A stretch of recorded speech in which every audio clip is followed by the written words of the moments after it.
जय माँ दुर्गे। दुर्गा सप्तशती का तीसरा अध्याय। सेनापतियों सहित महिषासुर का वध। ऋषि कहते हैं कि दैत्यों की सेना को बहुत ही तहस नहस होते हुए देखकर महादैत्य सेनापति चक्षुर क्रोध में भर के अंबिका देवी के साथ युद्ध करने के लिए आगे बढ़ा। वह असुर रणभूमि में देवी के ऊपर इस प्रकार बाणों की वर्षा करने लगा जैसे बादल मेरुगिरी के शिखर पे पानी की धार बरसा रहा हो। तब देवी ने अपने बाणों से उसके बाण समूह को अनायास ही काट के उसके घोड़े और सारथी को भी मार डाला। साथ ही उसके धनुष और अत्यंत ऊंची ध्वजा को भी तत्काल काट गिराया। धनुष कट जाने पर उसके अंगों को भी बाणों से बीन डाला। धनुष, रथ, घोड़े और सारथी के नष्ट हो जाने पे वह असुर ढाल और तलवार लेके देवी की तरफ दौड़ा। उसने तीखी धार वाली तलवार से सिंह के मस्तक पे चोट करके देवी को भी बाएं भुजा में बड़े वेग से प्रहार किया। राजन, देवी जी की वहां पे पहुंचते ही वह तलवार टूट गई। फिर भी क्रोध में लाल होके उस राक्षस ने शूल हाथ में लिया और उसे वह महादैत्य ने भगवती भद्रकाली के ऊपर चलाया। वह शूल आकाश में गिरते हुए सूर्यमंडल की भांति उस तेज से प्रज्वलित हो उठा। उस शूल को अपनी ओर आता हुआ देख कर देवी ने भी शूल का प्रहार किया। उससे राक्षस के शूल के सैकड़ों टुकड़े हो गए। साथ ही महादैत्य चक्षुर की भी धज्जियां उड़ गई। वह प्राणों से भी हाथ धो बैठा। महिषासुर के सेनापति उस महापराक्रमी चक्षुर के मारे जाने पे देवताओं को पीड़ा देने वाला चामर हाथी भी चढ़ के आया। उसने भी देवी के ऊपर शक्ति का प्रहार किया। फिर किंतु जगदम्बा के हुंकार से ही आहत होकर तत्काल पृथ्वी पर गिर गया।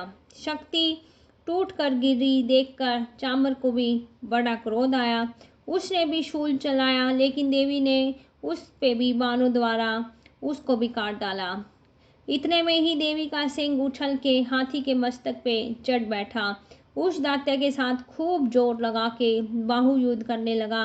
वे दोनों लड़ते लड़ते हाथी से पृथ्वी पर आ गए और अत्यंत क्रोध में भरकर एक दूसरे पर बड़े भयंकर प्रहार करते हुए लड़ने लगे।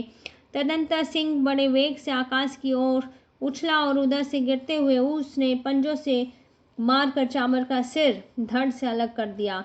इसी प्रकार भी शिला और वृक्ष आदि को भी मारकर खाकर रणभूमि में देवी के हाथी से मारा गया। कराल भी दांतों मुक्कों थप्पड़ों की चोट से धराशायी हो गया। क्रोध में भरी हुई देवी ने गदा की चोट से उदत का कचुम्बर निकाल दिया। बिंडीपाल से वाशकल को और बाणों से ताम्र और अंधक को मौत के घाट उतार दिया। तीनों नेत्रों वाली परमेश्वरी ने त्रिशूल से उग्रवीर्या और महाहनु नामक दैत्यों को भी मार डाला। तलवार की चोट से उसके सिर को भी काट डाला। दुरूर और दुर्मुख दोनों को भी अपने बाण से यमलोक में भेज दिया। इस तरह से अपनी सेना का संहार करते हुए देवी महिषासुर ने भैंसे का रूप धारण करके देवी ने गणों का त्रास करना आरंभ कर दिया।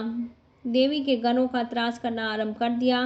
किन्हीं को थुथुन से मार के, किन्हीं को खुरों का प्रहार करके, किन्हीं को पूंछ से चोट पहुंचा के, कुछ को सिंह से विदर्दन करके और कुछ गणों को वेग से, किन्हीं को सिंहनाद से, कुछ को चक्र देकर, कितनों को निश्वास वायु के झोंके से धराशायी कर दिया।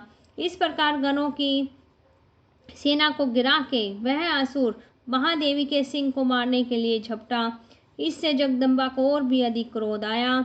उधर महापराक्रमी महिषासुर भी क्रोध में भर के धरती को खुरों से खोदने लगा। अपने सिंगों से ऊंचे ऊंचे पर्वतों को उठाकर फेंकने लगा और गर्जन करने लगा। उसके वेग के चक्कर देने के कारण पृथ्वी शुद्ध होकर फटने लगी। उसकी पूंछ से टकरा के समुंदर सब ओर से धरती को डुबोने लगा। हिलते हुए सिंगों के आहार से विदर्न होके बादलों के टुकड़े टुकड़े हो गए थे। उसके श्वास की इस प्रकार क्रोध में भरे हुए उस महादैत्य को अपनी ओर आते हुए देखकर चंडिका ने उसका वध करने के लिए महान क्रोध किया। उन्होंने पाश फेंककर उस महान असुर को बांध लिया। उस महासंग्राम में बंध जाने पर उसने भैंसे का रूप त्याग दिया। तत्काल सिंह के रूप में वह प्रकट हो गया। उस अवस्था में जगदम्बा जो ही उसका मस्तक काटने के लिए उद्यत हुई तो ही वह खड्गधारी पुरुष के रूप में दिखाई देने लगा। तब देवी ने तुरंत ही बाणों की वर्षा करके ढाल और तलवार के साथ उस पुरुष को भी बीन डाला। इतने में ही वह महान गजराज के रूप में परिणत हो गया और अपने सूंड से देवी के विशाल सिंह को खींचने और गर्जन करने लगा। खींचते समय देवी ने तलवार से उसकी सूंड काट डाली। तब उस महान दैत्य ने पुनः भैंसे का शरीर का रूप धारण कर लिया। पहले की भांति चराचर प्राणियों सहित तीनों लोकों को व्याकुल करने लगा। तब क्रोध में भरी हुई जगन माता चंडिका बारंबार उत्तम मधु का पान करते हुए लाल आंखें करके हंसने लगी। उधर वह बल और पराक्रम के मद से उन्मत्त हुआ राक्षस गरजने लगा। उस समय देवी अपने बाणों के समूहों से उसके फेंके हुए पर्वतों को चूर्ण करती हुई बोली। बोलते समय उनका मुख मधु के मद से लाल हो रहा था और वाणी लड़खड़ा रही थी।